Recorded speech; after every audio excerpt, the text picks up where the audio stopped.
Hello everyone, let's discuss today's The Hindu newspaper editorial page analysis. The first article is Women, Marriage and Labor Market Participation. In this article, the writer says that women's labor market participation is often associated with enhanced economic prospects and better household decision-making power.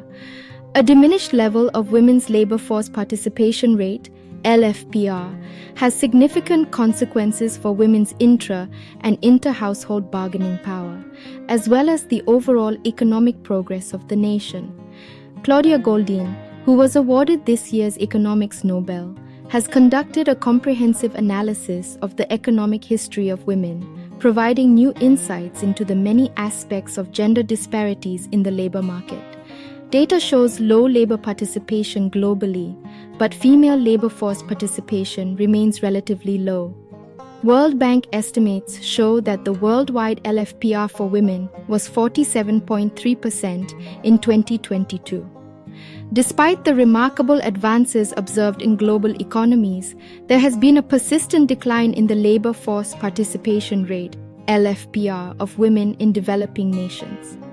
Female labor force participation in India between 1990 and 2022 has decreased from 28% to 24%, impeded their growth and hindered their ability to achieve their maximum capabilities. A significant disparity in labor market participation based on gender continues to persist worldwide. Economist Goldin, 1994, highlights this as the LFPR of adult women exhibits an U-shaped pattern during the course of economic growth. The initial decline in the participation rate is due to the movement of production from the household, family farm, and small business to the wider market, and to a strong income effect. However, the income effect weakens and the substitution effect strengthens at some point. The issue is made particularly dire when married women express a desire to participate in the labor market. After marriage, there is a tendency for women's LFPR to decrease due to many variables, including limited educational attainment, less mobility as a result of increasing family obligations, and societal disapproval associated with women in employment outside the domestic sphere. The institution of marriage amplifies domestic obligations for women, while concurrently imposing many social and cultural impediments that affect their participation in the workforce. Multiple factors contribute to the diminished labor force involvement of married women, or their tendency to exit the labor field after marriage. The labor market entry of women is influenced by a range of individual and societal factors, possibly impacting them to a greater extent than their unmarried counterparts. When women decide to resume their professional careers upon marriage, they tend to exhibit a preference for employment opportunities that offer enhanced flexibility and are situated in close proximity to their residences. Women also encounter gender asymmetrical professional costs as a result of several factors. The next article is Unhealthy Urban India Must Get into Street Fight Mode. In this article, the writer says that India's urban population is estimated to reach 675 million by 2035, making it the second highest in the world. However, most cities are failing to deliver on health, environmental, and equity targets. India's urban inhabitants face multiple health risks, including the world's highest levels of air and noise pollution, limited greenery, lack of access to sidewalks and parks, archaic modes of transport contributing to air pollution, pernicious access to nutritionally dense unhealthy foods, and unprecedented exposure to toxic chemicals and heavy metals. Physical activity is the most effective deterrent against cardiometabolic disease, especially when combined with a lack of physical activity. Addressing the diverse and multi-scaled social, environmental, and infrastructure risk factors that contribute to cardiometabolic risk in cities requires transforming the design of the built local environment and provisioning systems. Globally, there are 7 key physical provisioning systems that provide food, energy, mobility, transportation, housing, green infrastructure, water, and waste management.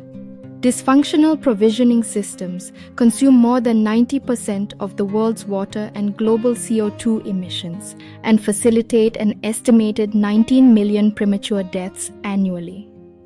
The socio-spatial political design of urban provisioning systems in India, many of which are legacies of a colonial past, manifests and exacerbates social inequalities in cities, translating to vast disparities in health risks and outcomes. Based on the primary importance of India's cities for its future, a new narrative for improving health and well-being in cities is needed.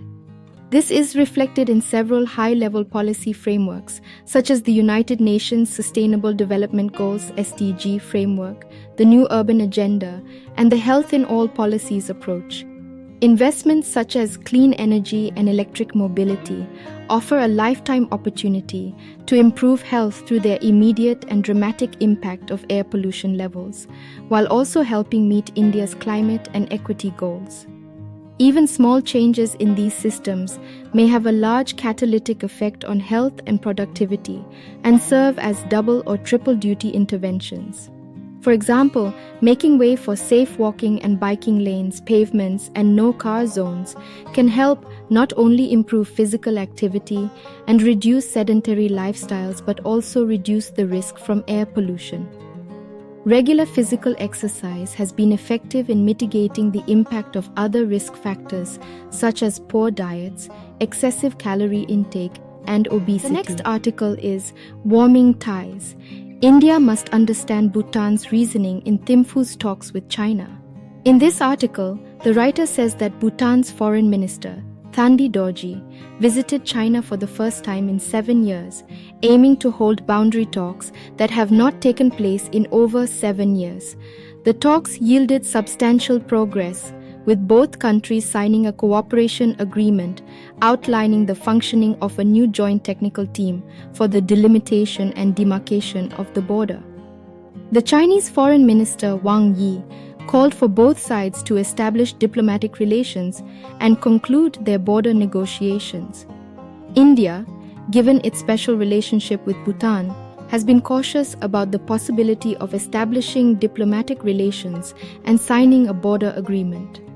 However, the Bhutanese Prime Minister stated that the two countries are working towards a 3-step roadmap on boundary delineation and demarcation, with no agreement going against India's interests.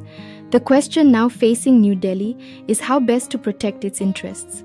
A broker deal that addresses Bhutanese concerns in the north while preserving India's red lines in the west will not necessarily undermine New Delhi's interests.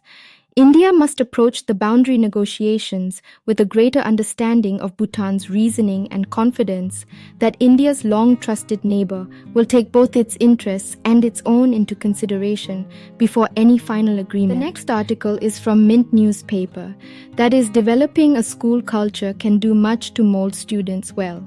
In this article, the writer says that the curriculum in a school encompasses not only learning goals, subject content, textbooks, pedagogy, and assessment, but also the school's culture and processes.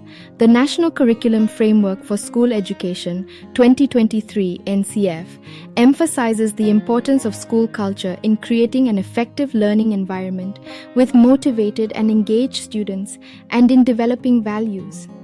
School culture plays two kinds of roles in student learning: creating an effective learning environment with motivated and engaged students and developing values.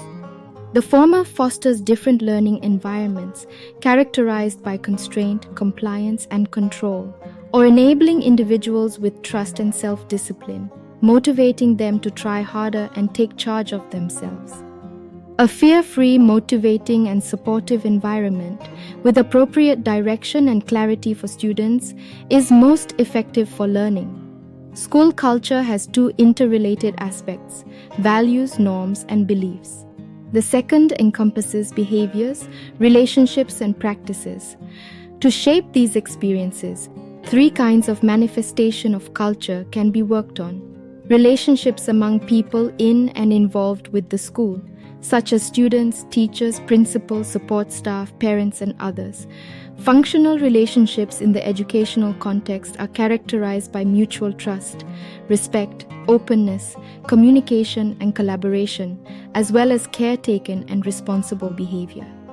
Symbols of what are considered worth displaying and celebrating in the school include display boards, pictures of students who secured top ranks in board examinations or awards, and pictures of visitors to the school. The choices and arrangements of physical objects often have large symbolic value, and the choice of furniture in classrooms can communicate the school's beliefs about teaching-learning processes.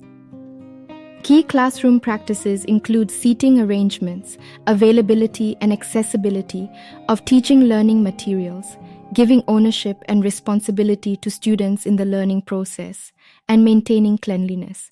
Other key school processes include school assembly, management of and arrangements during mealtime, the distribution of work for sports, assets, and functions, the upkeep of the school, sports practices, and engagement with parents and the local community. The NCF gives its due to school culture in achieving educational goals, and that too in a practical and relatable manner for the educator. By focusing on the importance of school culture in shaping the learning environment and developing values, schools can create an effective and engaging learning environment for their students.